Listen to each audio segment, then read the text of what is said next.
Now my pleasure to present to you our leader, our president, Ms. Risa Davis. Ms. Davis. Thanks so much, Annette, and good morning, everyone. It is my honor to serve as the president of the Chicago chapter of the Links Incorporated. We're an international organization of African American women dedicated to friendship and service. Today's forum, as Annette said, is part of our chapter's Links to Hope program, our award-winning series designed to decrease the stigma in the Black community associated with mental health challenges. And more recently, we focused on increasing education and awareness around available resources, certainly needed now more than ever. Thanks so much for joining today's important conversation. We're thrilled to have our male partners, sons, family members available and convened around this critical issue. We so appreciate our program partners, our fabulous panelists, and our moderator. We are proud and pleased to partner with you all. As always, we appreciate our tech team and, of course, our chapter members who work hard all year long to bring quality programming to our community. Please continue to follow us on social media, and please get in touch if you'd like to discuss ways that we might potentially partner. Most importantly, let's continue this important discussion and stay connected to our brothers and sisters. Thank you again for joining. And now we'll hear from our program partners.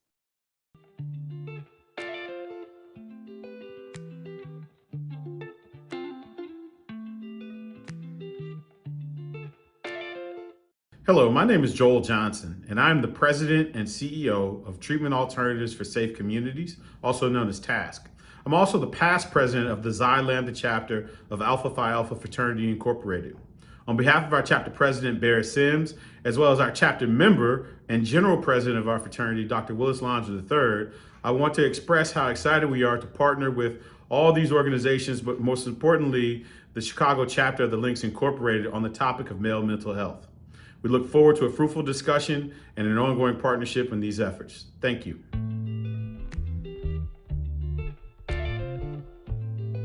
Hello, my name is Joseph Strickland.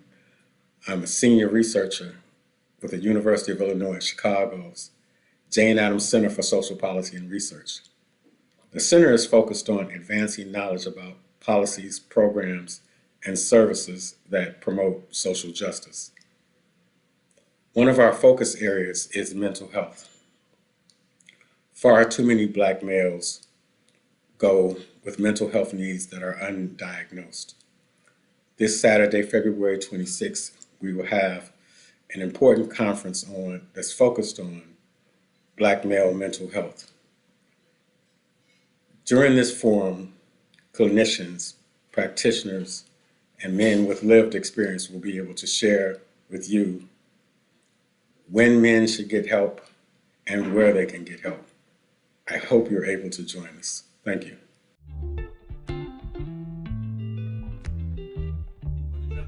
Hello, my name is Dr. Christopher Holliday, and I'd like to welcome all of today's attendees, our esteemed panelists, and our moderator on behalf of the 100 Black Men of Chicago Incorporated to what I hope will be the first of many conversations about mental health in the Black community, and particularly among Black men.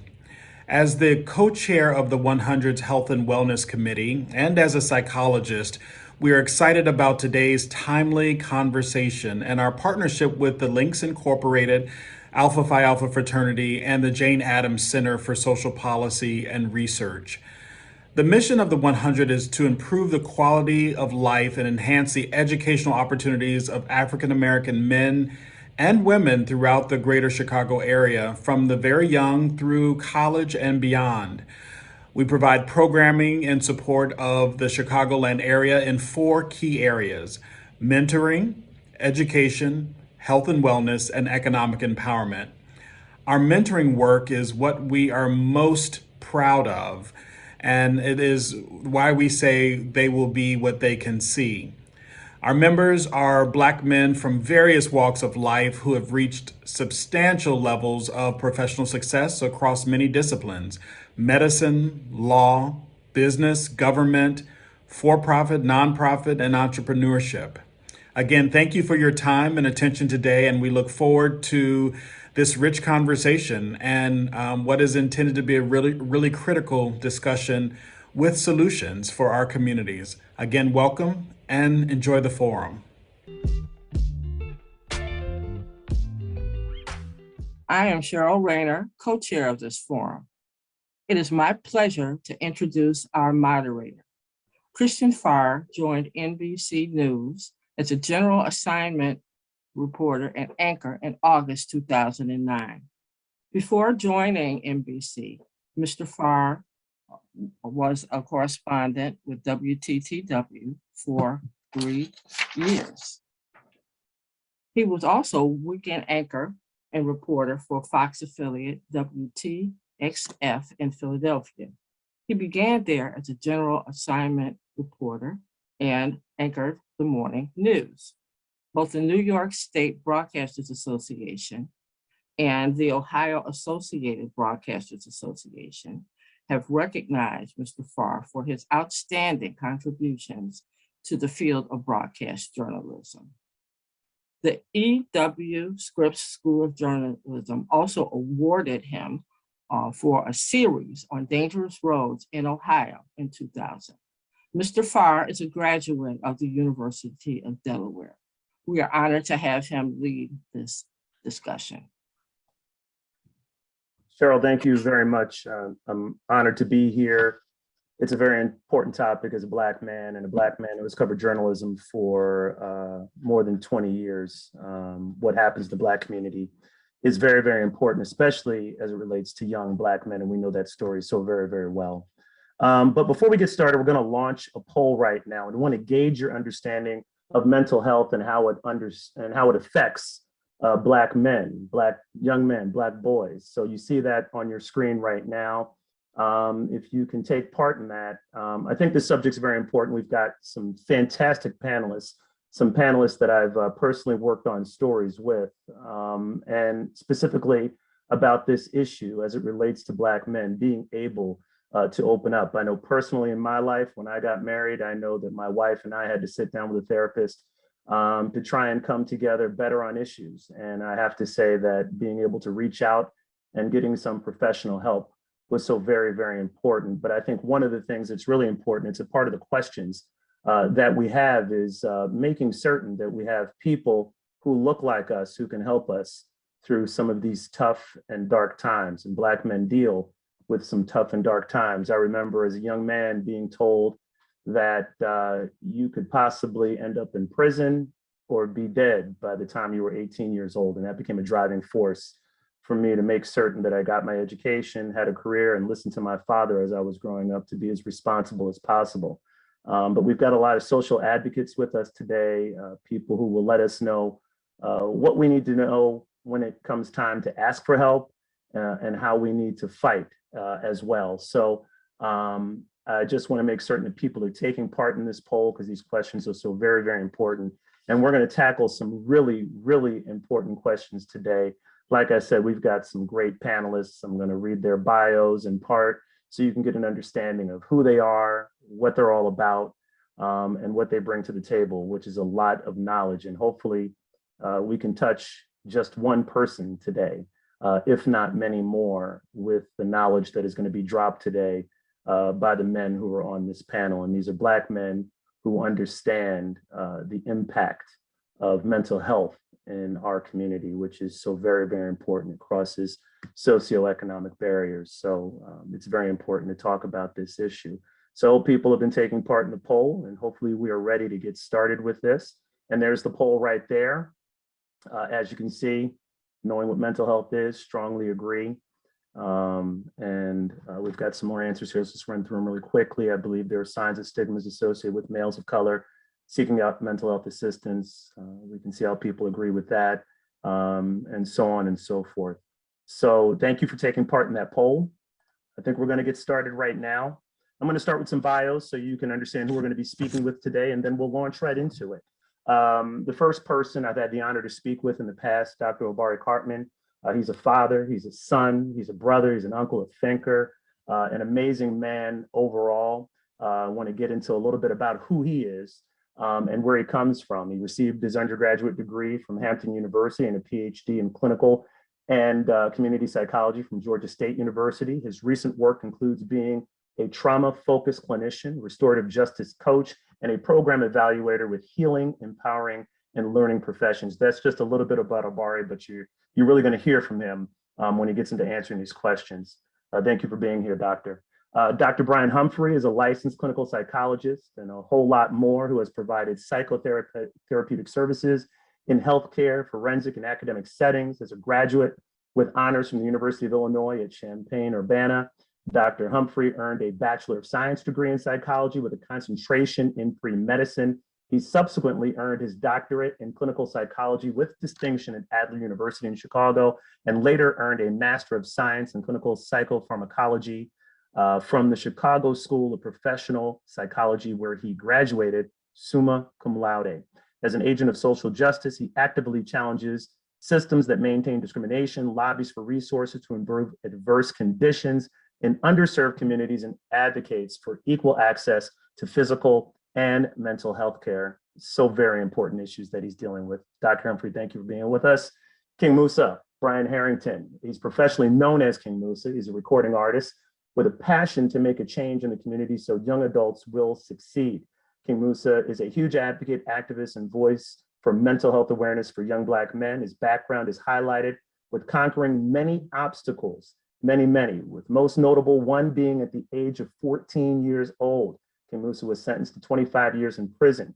Being that he was a minor, he worked tirelessly to bring positive mindset development for himself and into conversations when dealing with minors that were sentenced to juvenile court. He continued his message into adulthood when transferred to the Illinois Department of Public Corrections, to help others deal with their confinement mentally in a positive manner, regardless of their situation. King Moosa had a release date of 2032, but through clemency, he thankfully was released in April of 2020 after serving 13 years in prison. King Moosa's aim is to continue to use his platform to bring change on a policy level and change the narrative so that people realize the worth of individuals being incarcerated. And we have the pleasure and distinction of having the Reverend Dr. Otis Moss III with civil rights advocacy in his DNA. The Reverend Dr. Moss has built his ministry on community advancement and social justice activism. As senior pastor of Trinity United Church of Christ in Chicago, Dr. Moss spent the last 2 decades practicing and preaching a Black theology that unapologetically calls attention to the problems of mass incarceration, environmental justice, economic inequality. Dr. Moss is part of a new generation of ministers committed to preaching a prophetic message of love, justice, which he believes are inseparable companions that form the foundation of the gospel of Jesus Christ. As part of his community engagement through Trinity United Church of Christ, Dr. Moss led the team that came up with the My Life Matters curriculum, which is very, very important. Dr. Moss, thank you for being with us as well. Let's jump into this with these distinguished men and start off with our first question, which might be simple, but is very important. Why is mental wellness important, especially for African-American males? Dr. Cartman, why don't you start off? Thank you all for having me and for convening this very, very critical discussion. Good to see you all again, some of y'all for the first time, some of y'all from before. I will start with the sort of simple answer to the question of why it's important to have this conversation. I think part of the moment we're in is a really, really powerful moment where we are shifting our cultural values, that we are sort of separating from the transmission of a survival culture in Black America that's rooted in, the generations of trauma we've experienced that have sort of inculcated these philosophies, this idea that, we are products, that we, you sleep when you die, you work twice as hard, that the sun up to sundown kind of philosophies. We are now, from the courage and the insight of our young people, are being moved towards not just being like products, not just being defining our worth by our material success or by our upward mobility or by our proximity to whiteness, but really by our beingness, that we are powerful just because we are, that we deserve rest, we deserve peace of mind, that our definitions of success include mental wellness, include just being able to breathe and laugh and have good relationships and being compassionate, like things that we didn't really have access to, or we were so busy sort of surviving and just, fighting systems and just trying to prove that we were worthy. That we're moving away from that in ways that I think are really, really powerful. So this mental health moment is encouraging us to really see ourselves as full, as holistic, as worthy, in ways that I think that these kinds of conversations really help us really bring it to life, like make it not theoretical, not just a great idea, but how do you do that in real life? How do you practice that? What are the rituals? What is the discipline? What are the formations that we need to do to give that to our children in ways that are palatable, practical? So I'm really excited about this, these kind of topics, but it's central. It's central to our definition of success, of what it means to be human. And we're now really finally starting to get that and connect those dots. I think this is an important question, Dr. Cartman. Thank you. Let's let everybody on our panel answer this one. Dr. Humphrey, you next. Yes. So mental health obviously is a very important and very heated topic for a myriad of reasons. And I think I conceptualize mental health from the angle of several pillars that all men have. And if you think of these pillars as these structures, these are the things that create the foundation by which a man can stand. And so, and anybody, it's not just men, but anybody can stand. And examples of those pillars are the different various forms of health, like mental health, environmental health, financial, spiritual, and of course, mental. The problem is that when something goes awry, or there's some type of a reduction in the structure, an impact, the structure breaks, one of the pillars may not be as strong as it was before, which means that the other pillars have to compensate in order to maintain the balance. And so mental health is a very essential and very important pillar that holds men up and that can sustain a healthy sense of being, thriving here in this society. And I also think that overall, it's a topic that many people are not as well as informed about. So they may not necessarily have a lot of the specifics and understandings because of different stigmas and various stereotypes and things that exist. So these are things that could ultimately impact their ability to be able to address mental wellness. So mental health, mental wellness is something that we all have. It's something that we all should be very mindful of, and it's something that we should all be taking steps to ensure that we are caring for ourselves in that particular domain of our life, as well as the others. All right, Dr. Humphrey, thank you. One quick note before we get to King Moosa, but if you have questions, we want to be able to provide answers for those. So those are questions from our audience. Please put them into the Q&A section and not the chat. The Q&A section, please. And then after we get done with our preset questions, we will tackle some of those personal questions as well. King Moosa, why don't you tackle that first question? Why mental health is important, mental wellness is important to Black men? Well, I believe that mental wellness is important for a lot of Black men solely for the reason we're born into a lot of toxic masculinity traits that's just given to us by our society, by our households, by men that we look up to that never even learned mental wellness, right? And so I look at it like this also, like in school, they have a whole class called PE. You know, they teach you about physical education, they teach you about everything under the sun except for mental education or your mental wellness. And I feel like along my journey, I've come to realize that your mindset is the most important thing in life. So it's very important for individuals coming up in these toxic environments to understand, to give themselves a chance. And that's first understanding that mental health is important. King Moosa, thank you so much. Reverend Moss, could you tackle that as well? I know you've got an opinion about this. Certainly. And again, I want to say thank you for allowing me to be a part of this panel and to the entire chapter of Links. And I'm a connecting link, so I want to give a shout out to my wife, Monica, who's a part of the Lakeshore Links. And I just want to say thank you. The first thing that I believe that we need to understand is that holistic health, it is not possible for us to be healthy if we are under mental distress, dealing with trauma. There was a wonderful book entitled The Body Keeps Score, and that as a result of trauma and other mental health challenges, it affects us physically. It affects us emotionally. It affects and compromises our decision making. So if we truly want to thrive as Black men and not just survive, we have to care for our mental, our spiritual, our emotional, and our physical health so that we can live to full capacity and not just 10, 15, 30, 40% capacity. And so it's a holistic aspect that we have to engage, and not just one section as we traditionally do in the Western framework. It's wonderful to have a pastor on here dropping different types of knowledge than we get from the medical profession. Let's move on to our next question. And we're going to start with Dr. Humphrey on this one, change the order up a little bit. Next question I got is, what is stigma? Tell me what stigma is and how does it impact African-Americans' mental wellness? Yes, that's a good question. So stigma really, at least the way that I define it, is it's different perceptions.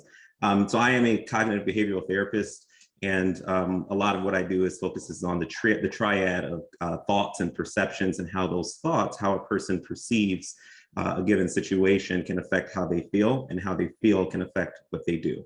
And so when we understand and we have an appreciation for perception, we can really change and alter the entire trajectory of different events that may follow. So stigmas are particularly a type of perception. It's a perception that is typically based off of negative or discriminatory beliefs or attitudes about a particular salient or an important aspect or characteristic of a person or circumstance. And they're very strong. They're very real, and whether they are socially influenced or self-perceived, because a lot of this can also be self-perception, stigmas can impact men, especially Black men, from seeking healthy behaviors such as mental health services. And so it can really cause as a barrier preventing an individual from being able to access, again, these available resources. And everybody, again, has mental health and mental wellness. A lot of times, one of the biggest stigmas that I hear is that of, like, I'm crazy, and then you hear people say, hey, I talk to myself, but I don't answer myself. And when I hear these type of comments, crazy, these kind of examples, it always lets me know that there is something that is being compared or contrasted to that makes the individual want to say that. And so when we dismantle that and we talk about perception, as I educate a lot of my patients, there is no such concept as crazy.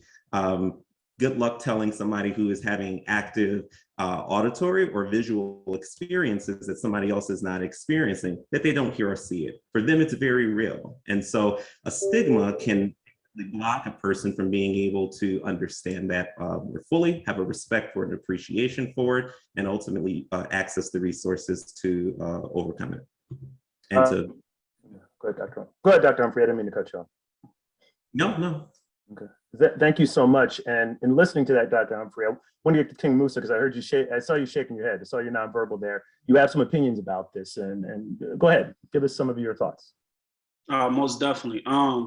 Like he said, he really nailed it with his definition of what a stigma is. But I feel like the most important, the most toxic most damaging of stigma is the self-belief notions that society gives you, right? And so once you start to believe those stigmas, you box yourself in. At that point, when you believe that it's not cool to go to therapy, once you believe that dealing with my health and wellness by any vice of alcohol, drugs is the way it is because they taught me, and my stigmas keep me in that box, right? That's when it's dangerous, because we start to regurgitate this toxic masculinity. We never try to move outside of it, so we're never able to even reach health, wellness. We're never able to live, because if we live in a box of stigmas, anxiety is always there, stress is always there, and the way that we deal with it is always wrong. And so you could be in your own box by believing in those stigmas. And I feel like that's the thing that has a hold on our society, if you ask me, at this moment. Yeah, it's the stigma we believe in ourselves. King Moosa, I'm sorry, I didn't mean to talk over you, but Dr. Cartman, can you jump in on that a little bit, and what King Moosa is kind of breaking down in terms of what can hold you back? Yeah, for sure. I think I agree with everything the brother's saying. And from an individual perspective, there is a lot of embarrassment, a lot of shame, a lot of sort of these notions that if you are honest about the things you're going through, then you're weak, right? And so men don't want to associate themselves as anything that they perceive as weak. Collectively, however, I think there is another conversation about the stigma against mental health, the resistance to seek services in the way that we define that, that I think COVID exposed in some ways, that we saw kind of a distrust in systems. That we all are aware of the ways in which sort of Black men are criminalized, the narrative about us. So we already have sort of that burden of those shames, of those misconceptions of who we are. And then I hear that people have the experience of in a moment of darkness seeking help, but then getting rubbed the wrong way when they're first met in the first moment of service seeking with a diagnosis of being labeled another thing that makes them now feel, wait, now there's something else wrong with me. And from an individual perspective, that is sort of out of context. We talk about sort of sickness and dysfunction on an individual level, but there are ways that we also understand that the whole system is sick. We can diagnose the sort of this world in lots of ways, the society is dysfunctional. And if a person can't see that context, then they take on the blame of the burden of their own individual sort of mishaps or their own sort of depression or anxiety or suicide ideation. They think, well, that must be my fault. Must be something wrong with me because it's out of context. And so I think part of the stigma is wrestling with what does it mean to be in a system, in a context that don't always have our best interests in mind, that have created theories and that have done services that don't always sort of heal us, that maybe help us cope a little bit, maybe manage some symptoms, but don't really deal with the depth of the intergenerational trauma we've experienced. And these systems are starting to recognize that. The APA, the American Psychological Association, at the end of the last year, issued an apology for their contribution to systemic racism. Earlier the same year, the Psychiatric Association did the same thing. You can go to their websites, APA, you can look at the list of all the ways that psychology from a European perspective has contributed to violence and harm and promoting human hierarchy, suggesting that indigenous people, people of color, Black people are less than or less intelligent. And so we go to those same people for the medicine, even though they cause some of the harm. I think people are stuck with that, where they're wrestling with, how do I now seek services if it doesn't meet the cultural, the value system need that I have? So I think some of the stigma is that. I think it's in some ways a healthy distrust of systems that they need to prove themselves to us to be worthy of us seeking care from them. It's always great, Dr. Cartman, to have that professional knowledge as well. And I know Reverend Moss wants to jump in on this because I know that you, as a pastor, have to counsel your flock, and it's very important. Yeah, I appreciate the question and the conversation. And I agree with everything that's been stated, and that we also need to talk about, what is right with us in terms of how we deal with these challenges when we're under mental duress. That the body has a natural responses that we sometimes stigmatize, something called crying, that is completely normal and should be utilized. And we have to recognize that there is a reason in which we've been gifted with particular responses under stress that allow us to deal with those stress moments and very stressful moments. The other thing is people of African descent, we have organic therapeutic ways in which we have dealt with incredible issues of stress, marginalization, and the stigma of being in a society that demonizes our Blackness. For example, food is a way that we would de-stress. For if you were in the South, when you cooked food, you had to go outside in nature in order to pick the greens and the sweet potatoes and things of that nature. That was a form of mindfulness when you were going through incredible stress. The other was music. The utilization and the creation of music or singing of music, whether it was Saturday Night Blues or was Sunday morning gospel.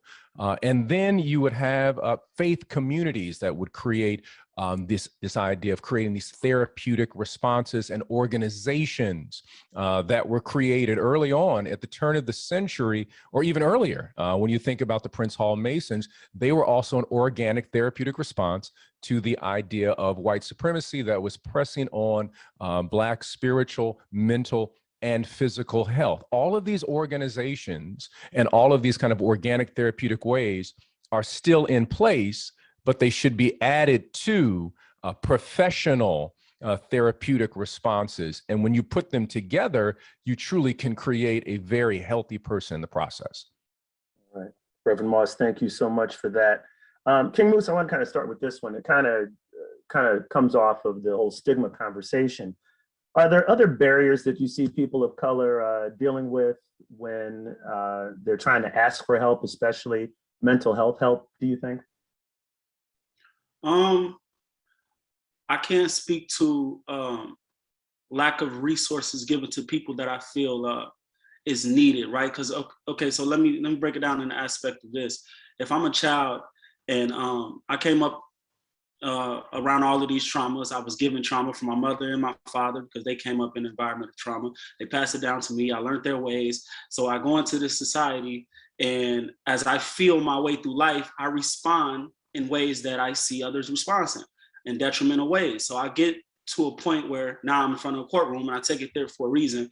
I'm in front of this courtroom, and they have been documenting all of my mess ups in school, all of the attention-seeking actions that I did in school, the fights I got into, whatever. Every time I bump my head, right? For me, I'm looking at that child and I'm asking what's wrong, right? I'm asking what is he saying when he's acting out? What is he trying to communicate, right? This is a child.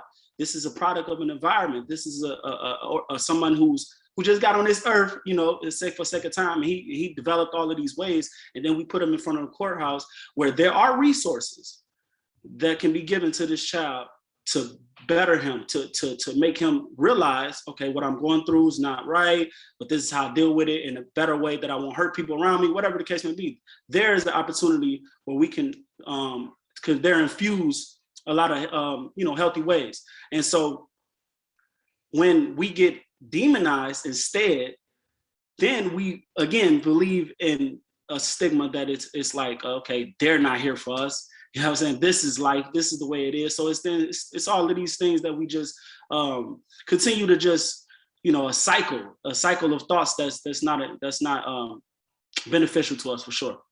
Yeah. Dr. Cartman, King Moosa, you kind of addressed some of the things that he said. Can you talk a little bit more about other barriers that people of color, especially Black men? You work with a lot of Black men on a one-on-one basis. I mean, what are those barriers that we're seeing? And you talked about in the medical field, diagnoses, theories and things of that nature. Yeah, and part of it's, ideology and the theoretical underpinnings of such coming from outside of, I went to school and learned a lot of, white theories, Freud, Skinner, Watson. I got a bunch of old white men in my brain, and then I'm supposed to go back into the hood, sort of administer a healing that is sometimes disjointed. So that's a part of it. But the COVID also exposed sort of just practical barriers. Like every therapist I know got waiting lists. Because I get calls every day, and they're like, I'm struggling. The mental health movement has has reduced some of the stigma, so people are more open to seeking services, but literally don't have nowhere to go right now. And I really be like, I don't know. Like I don't have places to send them. I can't take new clients. I think that the model is broken. Also, there's something inefficient about the one-on-one therapy model as we've conceived it. That's kind of falling apart in this moment. So I'm really interested in exploring different ways of administering medicine, conceiving different opportunities to create therapeutic experiences that partner artists, that partner counselors, licensed folks, regular folks, whatever that means, barbers, coaches, sort of just creating opportunities to have more, everybody sort of have a higher vocabulary and understanding of mental health language, processes, treatment plans, and incorporating those things with those natural organic things the Reverend Moss was talking about, the music, the food, the movement. We need to do that with some urgency, but also with some access. Like there's the access problem. people don't know where to go. And so I think that we're in a moment. It's this calling for innovation, for partnership, for collaboration. It's really to take this outside of the office, not waiting for folks to come to the office, because most of the people with offices can't even take them if they call. Dr. Humphrey, let me ask you, kind of jumping off from Dr. Cartman, do we have an access problem, especially when it comes to people of color? Absolutely. There's a huge shortage of mental health around the country, and very much so a shortage of like psychiatrists and various mental health support staff and mental health professionals. Really building off of what Dr. Cartman really was talking about. I think he did a nice job of really talking about how even myself, my training was very much based off of a Eurocentric lens. It is more of a colonial ideology, a way of functioning and believing and trying to disseminate and impose that onto communities that are not from necessarily like that. You know, many Black individuals are from a collectivist society. They were together as a network and a unit. And so when we are kind of placed up against, you know, a society or a value system that says individual, there can sometimes be a clash. And with that clash can sometimes come a misunderstanding. So I think another barrier is also the self. Sometimes even, you know, a person's beliefs or a person's fears can sometimes prevent them from being able to utilize what is available. Dr. Humphrey, thank you so much. I want to move on to another question that we have here, one of our set questions, and I'll start with Reverend Moss. What role can faith help in supporting mental wellness? What role do you think Faith Church has? I think the faith community has great potential and also has been a stumbling block at the same time. Great potential in terms of space and opportunity for doing forums and creating spaces for people who are professionals, such as Dr. Humphrey and Dr. Cartman, to be in spaces to train people, not to be therapists, but to train people to recognize certain aspects so that we can place them and put them in the right space. The biggest barrier has been the European model that many churches and mosques and also synagogues have functioned under. And that is this idea of individualism, go it alone, that something is wrong with you, you should be super tough. The warrior John Wayne model is problematic to holistic health. And that has to be broken. This warrior-esque model that is very male and very toxic and does not want to speak about mental health issues has to be completely, utterly exorcised from faith communities. I use Mark 5 to talk about mental health issues in our church. And when Jesus engages a gentleman who supposedly was possessed with demons, I said that this is a person with mental health challenges. He's homeless, he's living among the tombs, and he's formerly incarcerated, that someone wanted to incarcerate him instead of public health. And the solution was to ask his name. In other words, brother, who are you? What's going on? To release this brother was a conversation to find out what was going on with the brother.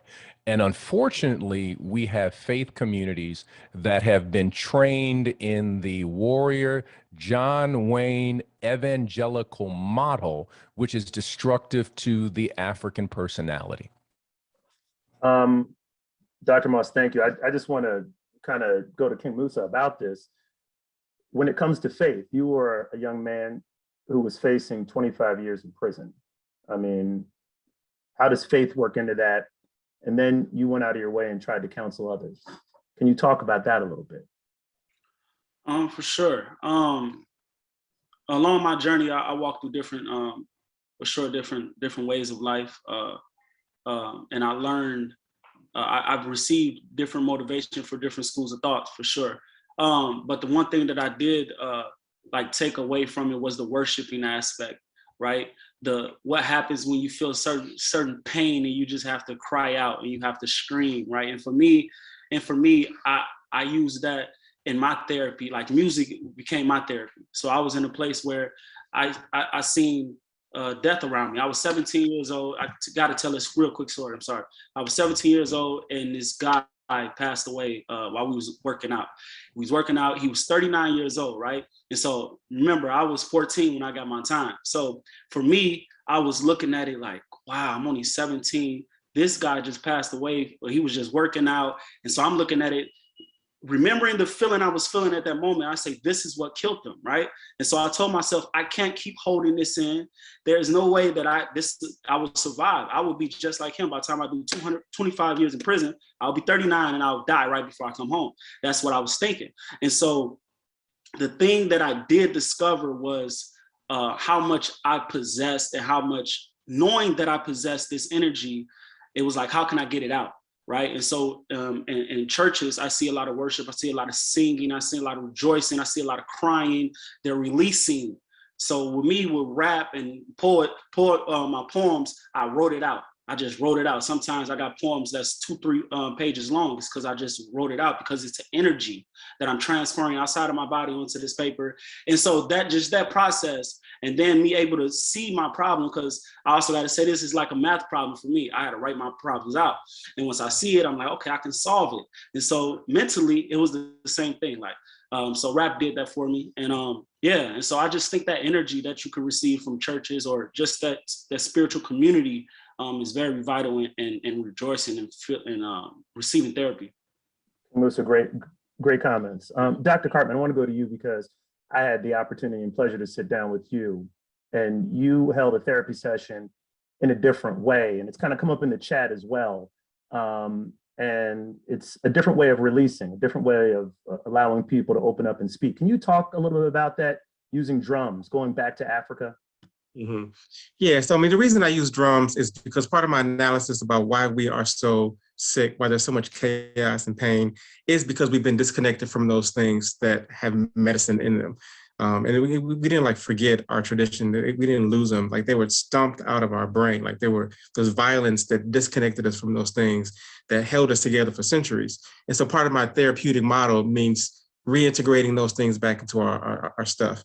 And a lot of it has a lot to do with faith, right? And I love the question is about faith and not about religion, right? It's a very different kind of a question. And our young people are really gravitating towards different concepts of spirituality, of connecting to something bigger than themselves, making meaning of their place on the planet, in the universe, like why we here, why this stuff is happening. Those kind of questions are really, really important. And Black men find ourselves really inundated oftentimes with the physical, the material, the social, the economic, and you can get bogged down by that. But it takes a faith perspective, a spiritual perspective, to connect to something bigger than that. Call it what you want to call it, right? Whatever the language is, but there's something more than this. And we got to be reminded of that, because you get stuck here and it's very narrow or rigid. I know boys that, they blocks are so small, which means their world is so small, which means their perspectives is so small. So faith allows us to open up to something bigger than that. It could be through nature. It could be through just looking at the sky. It could be through silence. Like, it don't even have to be through any particular book.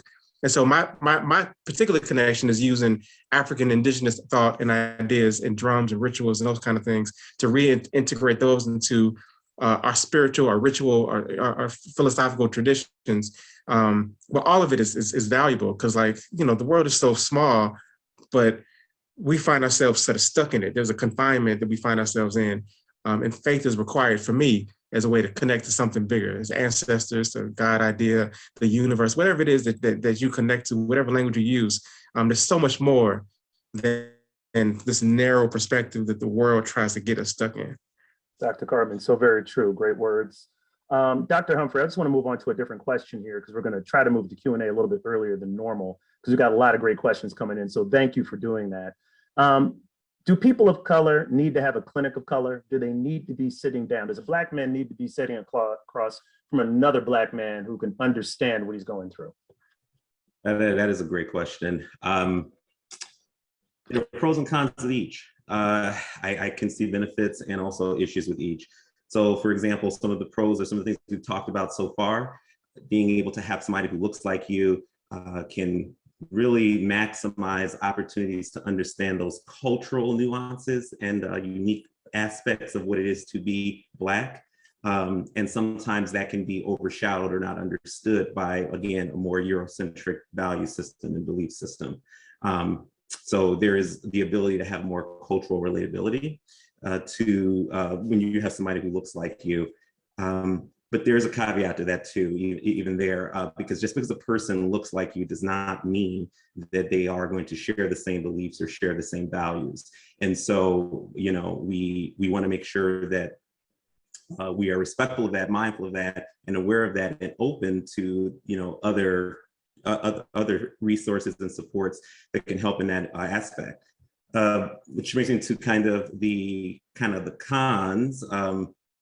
I guess the con could also be that by having a system or having a place or an environment that is only based off of you know, Black brilliance, Black excellence, it can sometimes overshadow the work and skill sets of other non-people of color, you know, entities. And so I have a therapist, and my therapist is not, unfortunately, he's not Black. I love a Black therapist, but there are not many Black male therapists that are available, as we just discussed, as far as shortage of mental health resources and services. However, he's good at what he does. And so we are able to connect and work together. So the safest bet I would say to answer that would be really find someone who is an ally, somebody who is culturally aware, culturally sensitive, and who's willing and able to see you as the unique being that you are. Okay, I'm gonna let everybody answer this question because I'm looking at the nonverbal and I know everybody's got an opinion. Reverend Moss, why don't you go first? You know, I heard that our pastor emeritus once said that everything Black is not beautiful and everybody who's your color is not your kind, that you need to make sure that they got the right consciousness when you are engaging someone, that you need some potato salad without raisins and without almonds, that you need to make sure that you are connecting with people who connect with your culture. And that is important. That is important. Not to say that you can't have allies, not to say that people who cannot be skilled, but there are some experiences, there are some language that can be communicated that is embedded in our culture that we need to hear from someone not only who looks like us, but also shares our values, our history, our culture, our connectivity that can also assist. Again, and that's why we created these organic therapeutic communities that we were doing, because they could not be created at First Baptist Church or some other community. We had to do it ourselves, and we had to create the music and create the food and create the organizations in order for us to be in safe spaces that we could thrive and not just survive. If I may add this, I spoke at Morehouse College for their Founders Day, and I stated it's important to be in a space where you're one of many versus one of the few, where you're not just an exception, but you are also the norm. Fantastic. Thank you, Reverend Moss. King Moosa, I saw you shaking your head throughout all of that. What's your opinion? Yeah, this is definitely a loaded question, but I think an important one. Basically, if the individual has been informed and has been through schools of thought, not just the Eurocentric or the European model of what a therapist is, because that's coming again, like the brother said, when I'm learning from these books, I'm learning from an old white man. I'm learning from just a white man's mindset. No matter what, I can learn it all, and I learned their mindset, right? So I would love for a Black therapist to be Black, so he could understand me in a certain way, in certain angles. I like to always touch on when I'm dealing with criminal justice reform. I applaud every organization that does the work, but I always say, if you're not evolving people who are directly impacted, you're not doing great work, because there are certain angles that I can come from that no one could fathom, that no textbook could ever tell you. You can't learn certain pains, you can't learn certain angles, you just have to have lived them. So lived experience it's a lot of times the best teacher, but there's definitely a lot of work in lived experience. So I would love to be able to, someone to see me and not me have to explain myself, right? I would love to explain my feelings, but I shouldn't have to explain who I am in order for you to even be my therapist. So it's like, because it's this thing that happens in America where a lot of things that we go through in the Black community looked at as aggravating factors. instead of mitigating factors, right? So again, like in the court of law, if I got bullied and I was reacting in school, in court, they tell me I was a bad kid who got bullied and I punched this guy. But when a white guy shoots up a church, they bring up when he got into a fight with a bully at 12, and they blame that for why he reacted. So that's just an example of how they use that as a mitigating factor for whites and an aggravating factor for us. So I say that to say that I would love for someone to already know my mitigating factors and my aggravating factors and know the difference without me having to explain why. So it's definitely can be a con as well, because he can look like me, but again, just only have the school of thought from a white man. So I don't know, this is a very intriguing question for sure. Yeah, it's good to have real world examples and you to be able to kind of break that down for us. Dr. Cartman, I know you have an opinion about this. We've talked about I certainly do. I love all the comments. It's certainly a complicated question. I think to help make the complications easier for me, I think about what a goal someone wants out of the therapy. It determines whether or not, a good fit is a good match or not. If you're in a place where you need connection, where you need to be seen, where you need to be felt, you need to be heard, you need to just be able to relax and just be who you are fully, I would certainly encourage going to Black folks to do that, because there's a way we can do it that can't nobody else do. However, there are certain times though, when part of what you need in your therapeutic process is to think about something that you ain't ever thought of before. You need a new perspective. And sometimes, and I get what King Moosa is saying, like it's frustrating to have to explain yourself to somebody and they don't get it. There's also a value in that, because you learn something from having to talk about who you are, what you've been through, what your mitigating factors are. You learn from having to clarify that to like a baby, right? Some people just have no idea what your world is, and you ain't ever thought about it before, but having to articulate it gives you a new insight into a thing. A lot of stuff I've learned, just from life, my life experiences, including travel. And so I'm here in Chicago, this is my world, but once I go to the continent, if I go to China, if I go to Budapest, I got a whole nother worldview, and then I can apply those things that someone naturally does there into my life. So then I get a wider diversity of thought into sort of what I'm doing. So sometimes we need to be challenged. And sometimes someone else outside of your culture can challenge you just by their very being, because they don't get it and they will never get it. But you having to explain it to them might help you see things in ways that might be useful for you. Dr. Cartman, great words. I'm going to move to some of the questions that we're getting from the audience because we're getting a lot of great questions. I'm going to take a few of these out of order, and I'm going to throw this at the Reverend Moss. How do Black men break the cycles that they're dealing with in society? And of course, that society is constantly throwing obstacles at them. We see this revolving door of violence, and it typically, unfortunately, especially in my profession, deals with young Black men. How do we break these cycles? How do we deal with that? I think one of the starting points becomes making sure that Black men are in loving and caring communities, and redefining these ideas, that the idea of love, and for Black men to talk about love, to be able to interrogate your past and your history and the toxicity that operates in our families that create trauma that we pass on. I like to say that when you're encountering a young man who is expressing violence, that they are struggling with an internal spiritual colonization that no one has taught them how to decolonize their own spirit and their mind.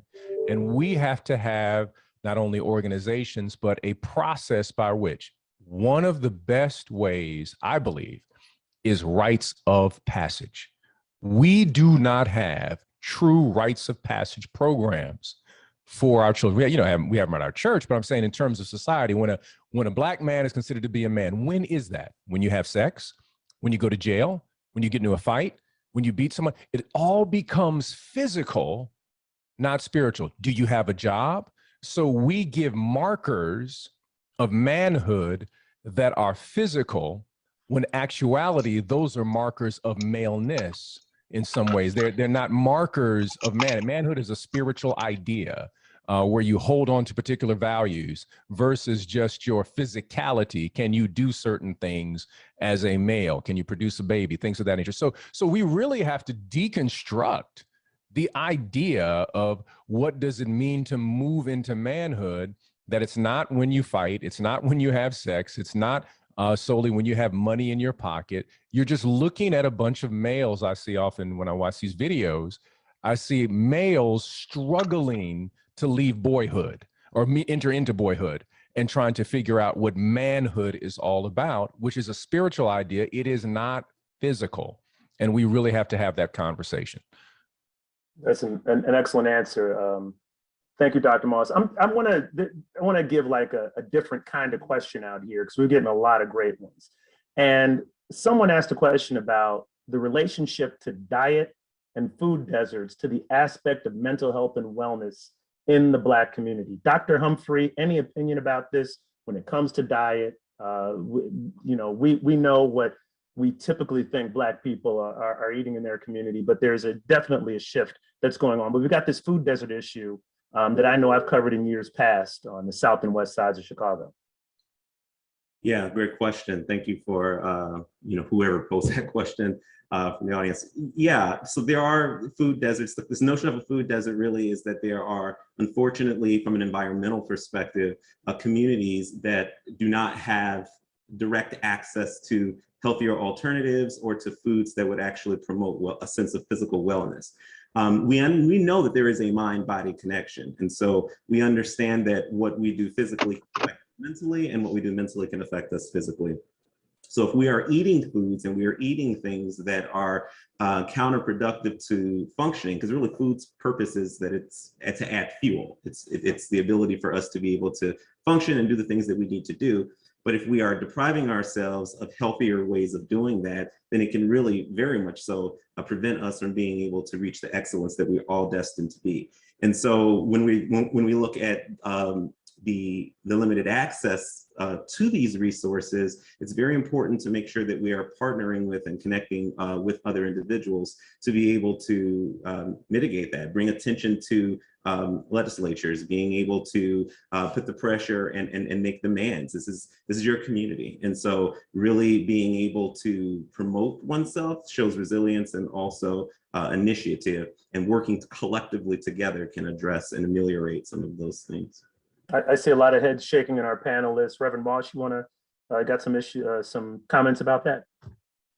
Yeah, certainly. I think that when we're looking at all of these pieces, that we need to, again, create the kind of space and organizations that allow us to fully thrive in these spaces. And we don't have the systems in place to move in that direction. But I think that is changing. I think that we're making a real shift along those lines. King Moosa, you want to chime in about that? I mean, when it comes to diet, when it comes to food deserts, things of that nature. Yeah, real quick. The thing about it is when it comes to eating healthy, like you said, food is supposed to be fuel. I'm not supposed to eat food that then my body have to fight against this parasite, this toxin, this, and so it's like it puts more stress on an already stressful environment. So I'm eating stress, I'm seeing stress, I'm reacting stressful. So it's just another thing that adds stress too. And I think that if healthy foods were as prevalent, because like you could see on the west side of Chicago, I'm from Rockford, Illinois, but in Rockford, it's the same thing. A lot of Black cities is the same, where you go to one side of the city and you won't see a Whole Foods, you won't see, and you go into these grocery stores, the fruit isn't as fresh, the greens ain't as green, and then you go over to white people neighborhood and it's vibrant colors and the fruit is looking, and so just if we was to have the availability, I feel like the availability and just teach people what actual food is and what all these chemicals and parasites and everything else, GMOs that we've been eating, I think that, and we're doing a great job. Like as I go city to city, I want to definitely shout out to all of the Black owned businesses that's trying to get us back in health and wellness for sure.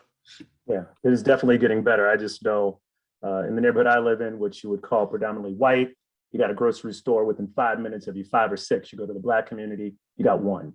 And that shouldn't be the way it is. Dr. Cartman, I know you got an opinion about this, diet, food deserts, things of that nature. Yeah, just real quick. There's certainly a relationship as we're talking about. I think it's also a bi-directional relationship, because I've also had the experience of bringing good, healthy options to some young people, and they're like, no, I only want that. That's gross. That's nasty. So part of it is a cultural shift that needs to happen in tandem with creating more opportunities to get healthy food. We could open up healthy restaurants in a neighborhood, and people would still choose to ingest those things that are, I would argue, at the level of what they believe they're worth, right? And so if you ain't got long-term plans, and if you're not even accustomed to treating yourself well because you don't believe that you're a vessel that's a godlike, you know what I'm saying? Like if you think that you trash, you're gonna put trash in you.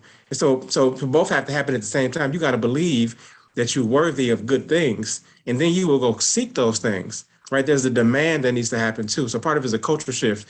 We got to redefine what soul food means for us, what comfort food means to us. There's language that we use to justify using food to relieve stress that causes more stress later. And now we got pandemics that expose pre-existing conditions that happen not from the outside, but from us deciding what to do on a day-to-day basis that have to do with our mentality also. And if I could add to that, go ahead, Reverend Moss, go ahead. Dr. Terry Mason, who's a part of our faith community, he shares that when it comes to our taste buds change, he was talking about that they did experiments with children and they can't taste fresh food because they have been tasting for so long processed food. And he said this is intentional because that food is to be addictive. So if you give someone enough sugar long enough, they can't taste a fresh orange. They can't taste a cucumber. Their taste buds don't function. And he says that there literally has to be a process, just like addiction, where you have to have someone go through withdrawal in order so that their taste buds then come back. He said it's a physiological reaction. And so there needs to be, in many ways, we have to have a food we got to have a food addiction centers where we have to help people go through some withdrawal so they can actually eat some kale and some greens and some sweet potatoes. And if they see it, we have a farmer's market. When people see some of this food, they don't know what to do with it. They see it and they're like, well, what am I supposed to do with it? I need it. If it's not in a bag, I can't do anything with it. So true, Reverend Moss. We're getting a lot of great comments from people. Redefining soul food, that's golden. I think that's awesome. Again, I'm going to give a different kind of question here. What are your thoughts about Black men, and we're really talking about Black men here, seeing women therapists, and how can women therapists better address the trauma that Black men have faced and present interventions that aid in healing the trauma? How do we get them in the chair, so to speak? So I'm combining two questions together. If I need to read it again, please let me know. But why don't we start with Dr. Cartman with that one? Even in my own personal life, it's been the women that have really shaped my character, my integrity, my development. I go to my guys for certain things, but there's a way that conversations with women has given me a insight into emotions. I like the title, right? Men have emotions too. Part of what men are starting to learn better in communicating those emotions is that it's not just that men have emotions too. We are very, very emotional. We just don't have the same expression of that emotion. A lot of times we talk about gun violence. It's an emotional response to being frustrated, right? There's grief underneath it. There's sadness. There's embarrassment. There's anxiety, and then it gets funneled into anger, turns into violence. And now we have to deal with the violence because it's a safety concern, and you deal it with by throwing it away, by punishing it, by controlling it. But at the root of it is the emotional conversation that we miss the whole time. Women have a different access to that, their emotional experiences, their bodies, and using language to express those things. We have to do a lot to undo what we were trained to do before I can even sit still in my body long enough to allow myself to feel emotional pain. Right, I got to find that in my shoulders. I got to find that tension. I got to find it in my gut. I got to feel my heartbeat. Right, and so women have a way of doing that I think that we are having to learn and unlearn and relearn. That I think having women therapists can be really, really powerful for. Our connection to our mothers, our connection to our grandmothers. Right, it just gives a natural reverence. When we live in human, right, when we're doing things at balance, there's something that men defer to in the brilliance and the power of a woman that I think can transform very, very, very, very beautifully in a therapeutic relationship. All right, Dr. Cartman, thank you. Dr. Humphrey, why don't you tackle that too? Yeah, some excellent points. Thanks, Dr. Cartman. And thanks for the question. So a few things I think comes to mind.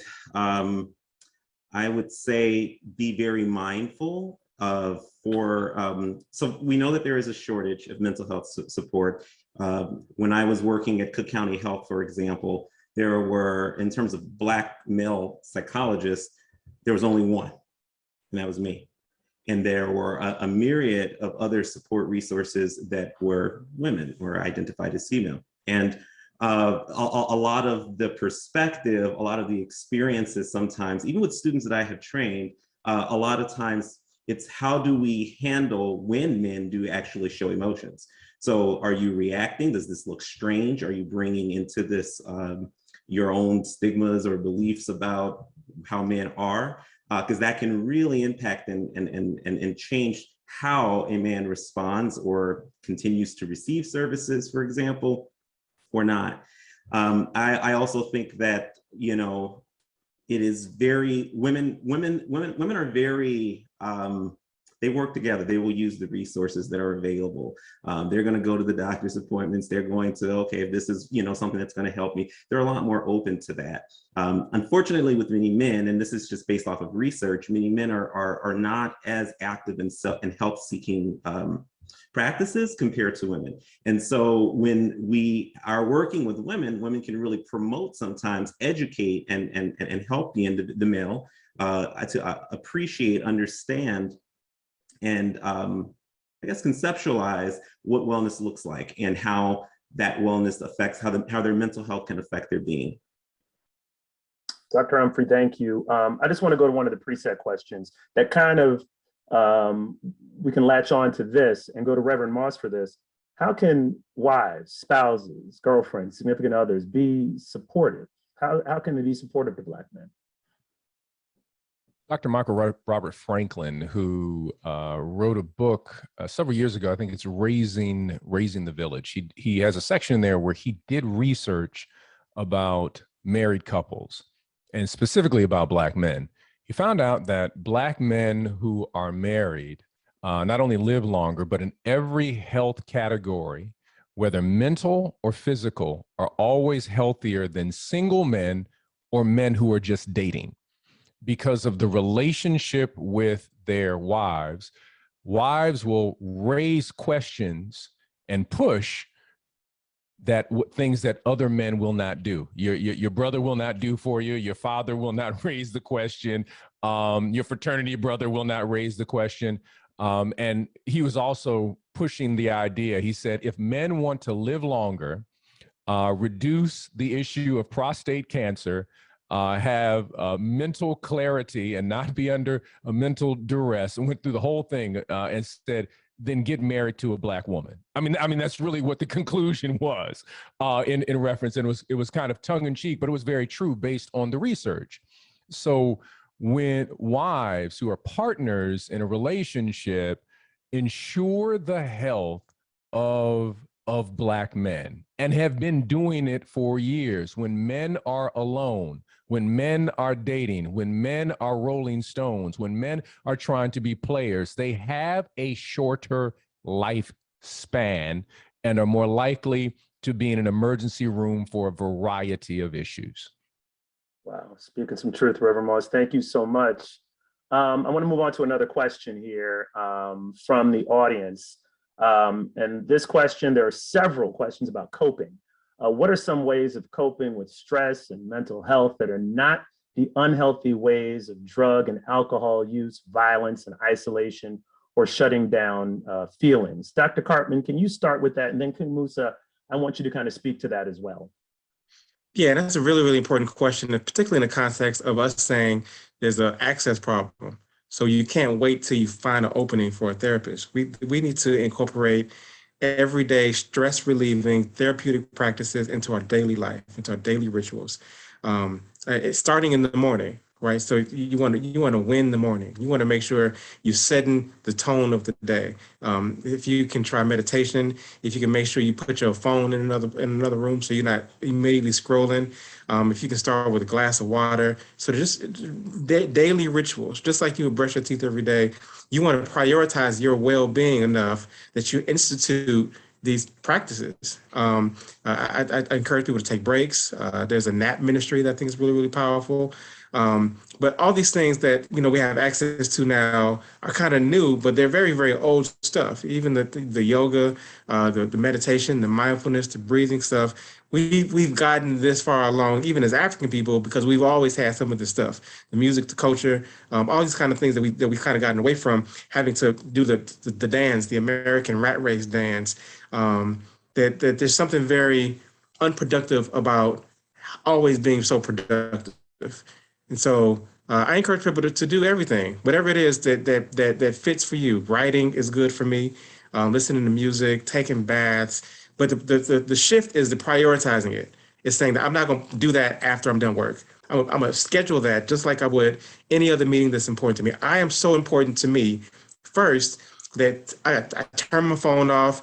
You can't, take this block of time in my day. It is protected because I am that valuable. So that's the shift. But then the activities, they come, right? Read, walk, eat good, just make smoothies, cook. I mean, whatever those things, spend time with family, reading. There's a lot of things that are free that you can go to the library for, that you can get easy access to. You just have to decide that that's important, put that in your calendar, get people to support that, and make that a daily ritual. King Moosa, speak to this, because you are a young man who could have gone down a completely different path, going to prison, but you clearly took a shift. You went in a different direction. Talk about that a little bit, about not finding drugs, not finding alcohol, not finding violence.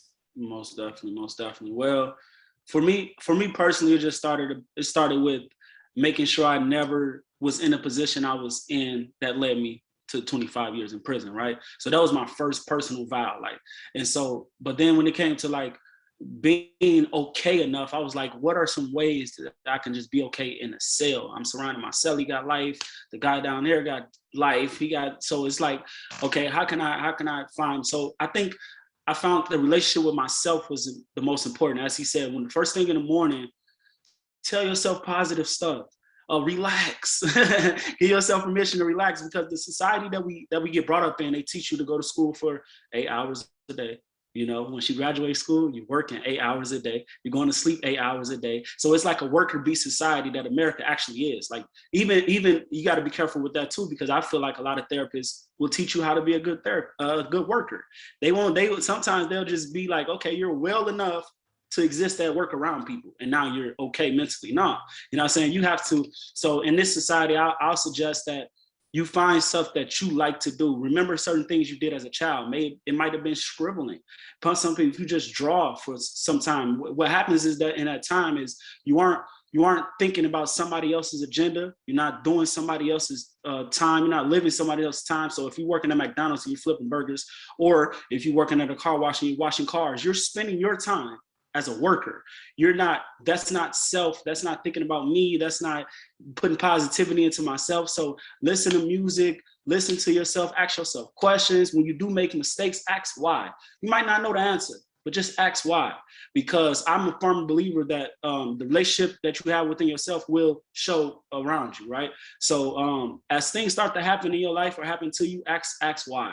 Listen to music, definitely meditate. It's never a bad thing to meditate. Breathe, man, throughout the days.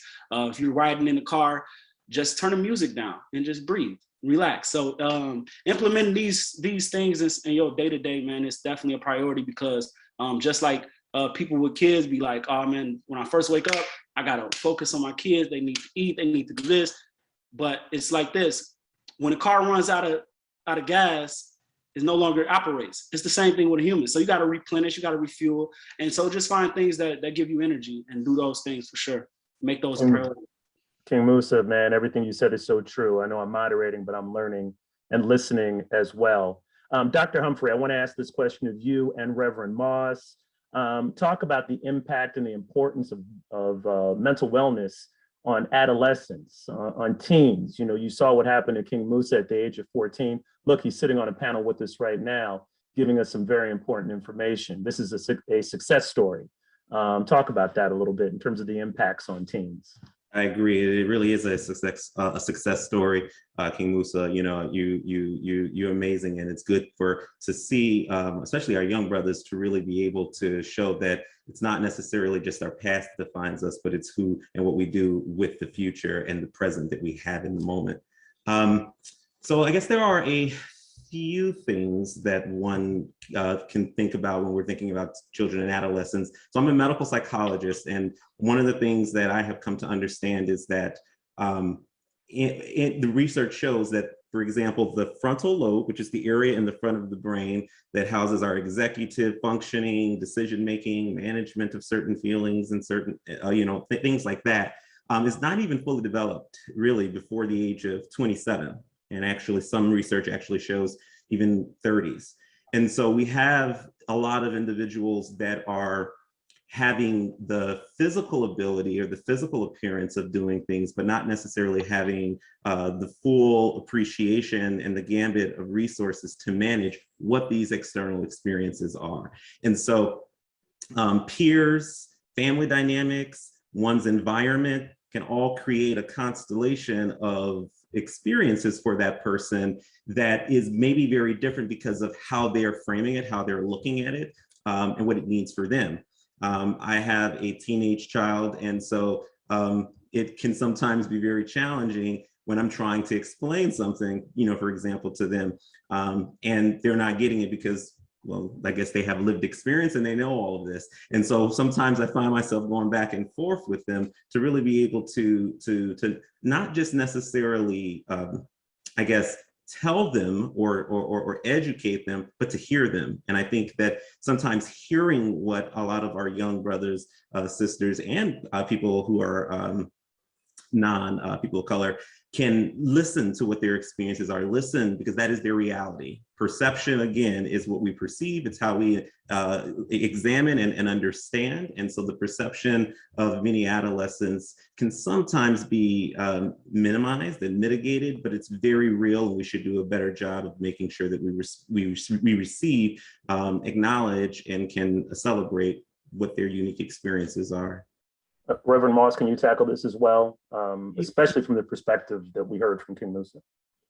Yeah, I have been raising the question because we're in the middle of a major mental health crisis and trauma among our young people.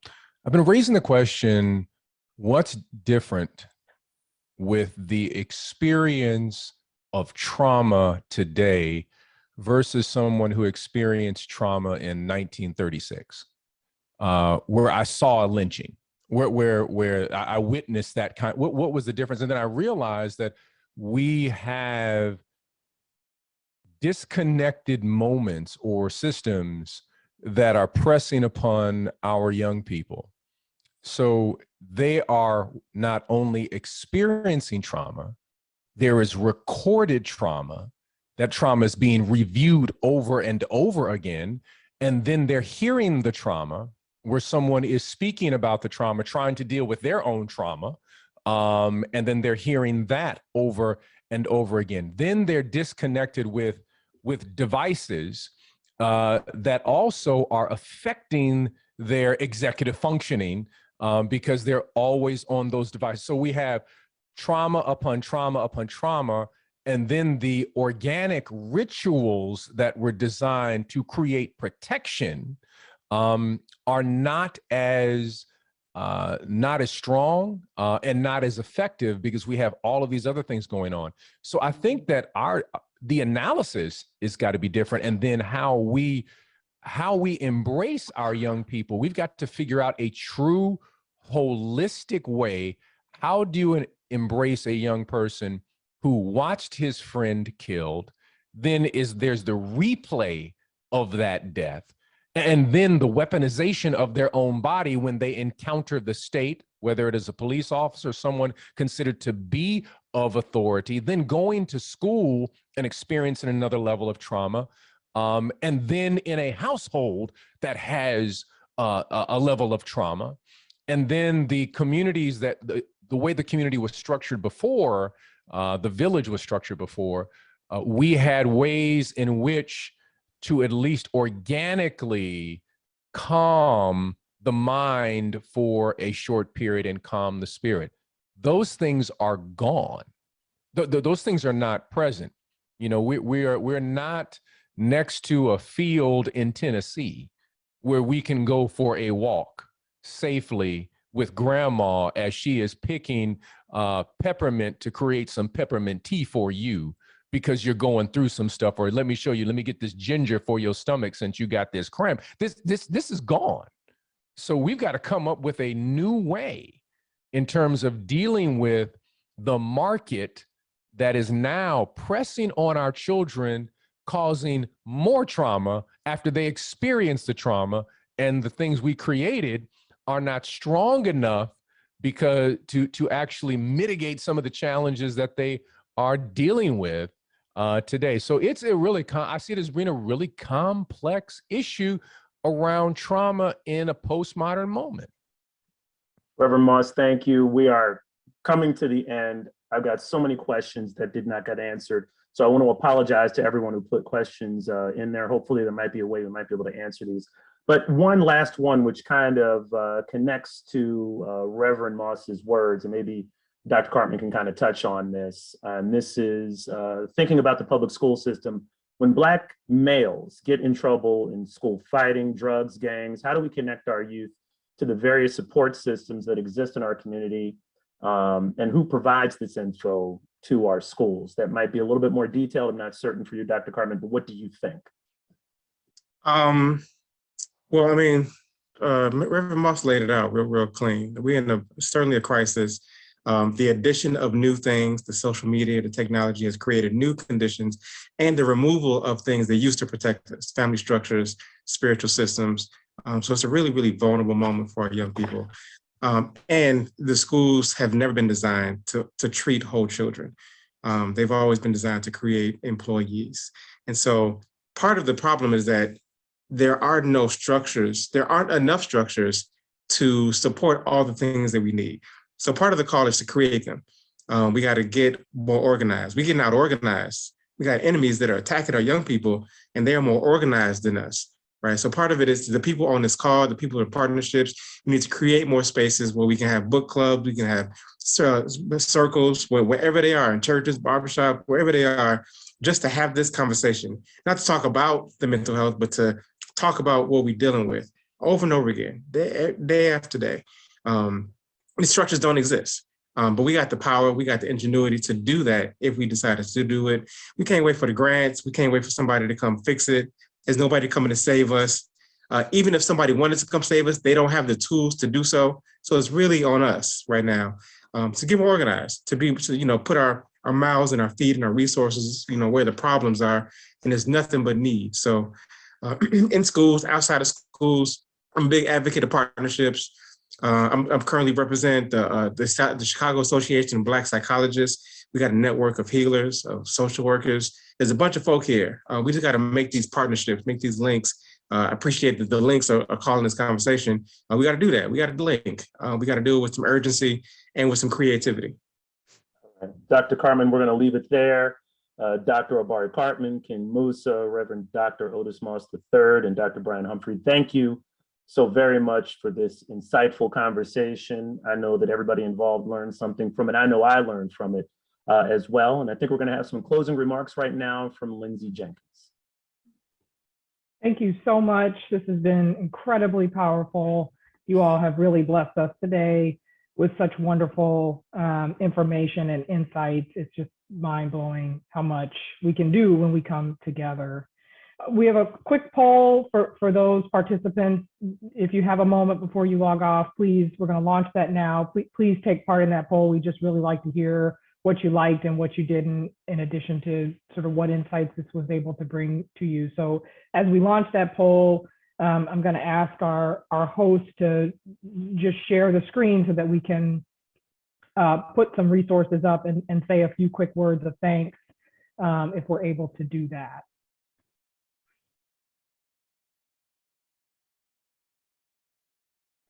So thank you. So we just want to give a special thanks to the Chicago chapter, Illinois chapter of the Links. Thank you all so much for your help putting this program together. We do want to share a few resources with you, so we'll move to the next slide. I've tried to post many of these resources in the chat, so please feel free to click on those links. But many of our panelists today have provided these websites for us, so thank you so much for doing that. Again, many of these links are in the chat, so thank you for that. Next slide.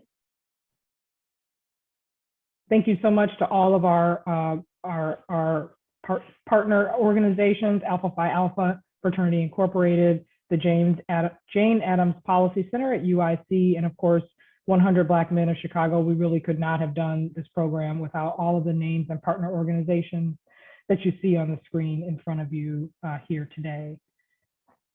Next slide. And finally, we of course just want to take a moment to say thank you so much to our moderator, Christian Farr, our panelists, Dr. Obari Cartman, Reverend Dr. Otis Moss III, Dr. Brian Humphrey, King Moosa, just so insightful, amazing, thank you. And of course to our other contributors in WVON for partnership. Thank you so much for attending, and we look forward to having a future conversation with you the next time. Take care.